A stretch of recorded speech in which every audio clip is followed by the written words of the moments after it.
திருக்குறள் சிந்தனை. மருள் நீங்கிய தெளிந்த அறிவினை உடையவர்கள் பொருள் நீங்கிய வேறு சொற்களை மறந்தும் பேச மாட்டார்கள். மயக்கமும் குற்றமும் சேர்ந்திருந்தால் அந்த அறிவு தெளிவின்றி இழிந்திருக்கும். உறுதிப்பொருள்களை தெளிவாக காணாதிருப்பது மருள் மயக்கமாகும்.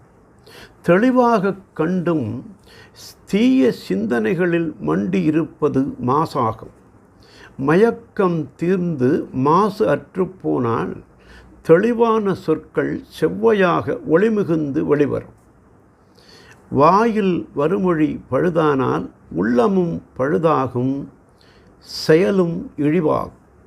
ஆகவே பயனில்லாத பேச்சுக்களை பேசாமல் உயர்வான பேச்சுக்களையே சொற்களையே பேசி வருகின்ற பொழுது அதுவே உயர்ந்த மனித தத்துவத்தை உணர வைத்து சிறந்த உறுதிப்பொருள்களை தரும் என்று தெய்வப்புலவர் பயனில சொல்லாமை அதிகாரத்தில் பொருள் தீர்ந்த பொச்சாந்தும் சொல்லார் மருள் தீர்ந்த மாசறு காட்சியவர் என்றார்.